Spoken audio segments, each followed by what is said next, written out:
यह कहानी गीता की है, जो कि अपनी माँ के साथ एक घर में काम करती थी और वहीं पर स्टोर रूम में रहती थी। वह बहुत ही गरीब थी। उसके पिताजी बहुत पहले ही गुजर गए रहते हैं। माँ, मुझे आपसे एक बात पूछनी थी। आखिर हम कब तक ऐसे ही यहाँ पर काम करते रहेंगे? हालांकि ये लोग बहुत ही अच्छे हैं, बट हमें और भी तो कुछ सोचना चाहिए। बोलिए माँ। मैं क्या बोलूँ बेटा, अब कर भी क्या सकते हैं। तुम भी जवान हो गई हो और मैं तुम्हें कहीं लेकर जा भी नहीं सकती, और तुम्हारी शादी भी करनी है। इन लोग का आसरा ही है हम लोग के पास, नहीं तो हम लोग कहाँ जाएंगे। गीता, ओ गीता, बेटा कहाँ हो तुम? यहाँ पर आओ जल्दी से, मुझे कुछ काम है। अरे गीता, जल्दी आओ, जल्दी जल्दी कदम बढ़ाओ, जल्दी से आओ।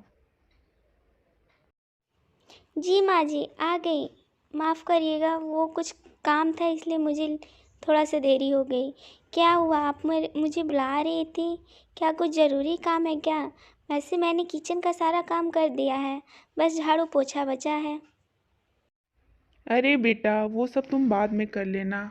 अभी मुझे कुछ बातें बतानी थी। आज सोनिया का जन्मदिन है और मैं उसे सरप्राइज़ देना चाहती थी, इसलिए तुम गेस्ट रूम में जाकर पूरे गेस्ट रूम को अच्छे से सजा देना, बलून वलून लगा लेना। और इसके बाद गीता गेस्ट रूम में जाकर पूरे गेस्ट रूम को सजा देती है।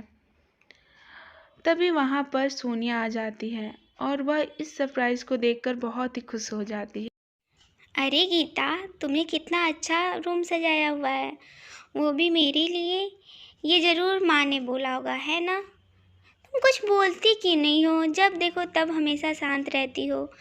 आज मेरा जन्मदिन है, कम से कम मुझे विश भी तो कर दो। अरे बाबा, तुम डरती क्यों हो? भले ही तुम नौकरानी की बेटी हो, लेकिन कोई बात नहीं, तुम मेरी बहन जैसी ही हो। बोलो। देख रही हो माँ, कितना अच्छा रूम सजाई है गीता, लेकिन पूछने पर कुछ बोलती ही नहीं है। सच में गीता, तुमने बहुत ही सुंदर रूम सजाया है।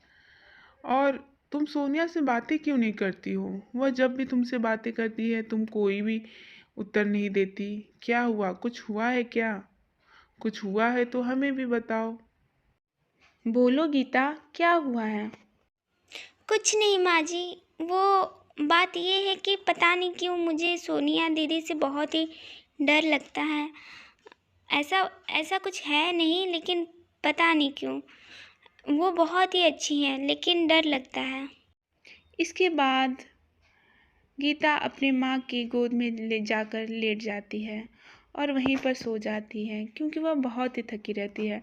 और दूसरी तरफ सोनिया अपना पार्टी कर रही होती है। सोनिया की माँ यही सोच रही होती है कि उसकी बेटी का क्या होगा, कैसे शादी होगा।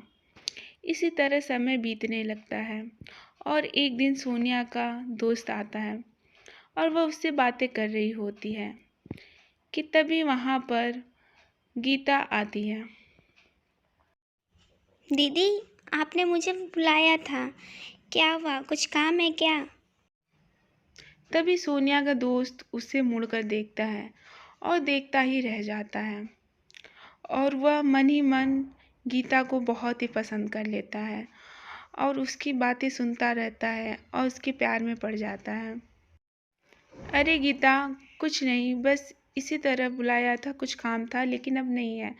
अब तुम जा सकती हो।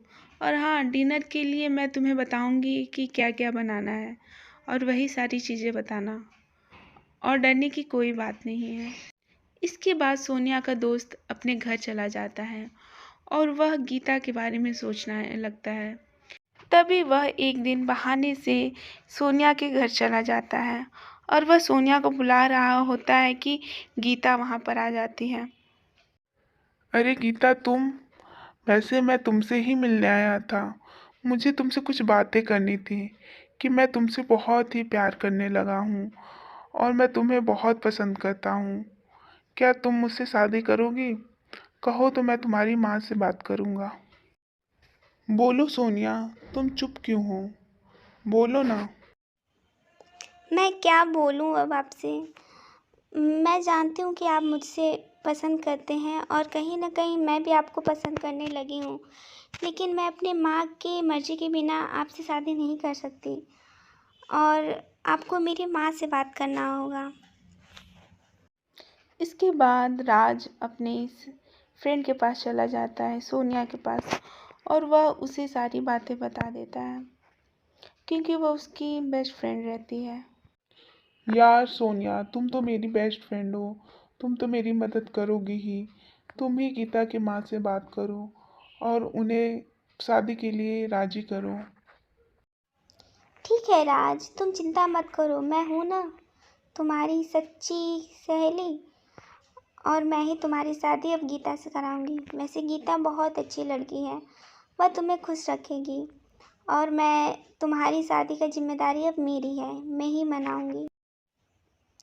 आंटी जी, राज मेरा दोस्त है और वह गीता को बहुत ही पसंद करता है और वह गीता से शादी करना चाहता है और वह बहुत अच्छी फैमिली से है। उसके माता पिता दोनों ही बहुत ही अच्छे अच्छे हैं और मैं कह रही थी कि क्या आप शादी कराएंगी गीता की? ठीक है सोनिया, तुम्हारे कहने पर ही मैं गीता की शादी राज से कराने के लिए तैयार हूँ, लेकिन मेरी एक शर्त है, उसे मेरी बेटी को हमेशा खुश रखना पड़ेगा क्योंकि मैं अपनी बेटी की आंखों में आंसू नहीं देख सकती। मैं उससे बहुत ही प्यार करती हूँ।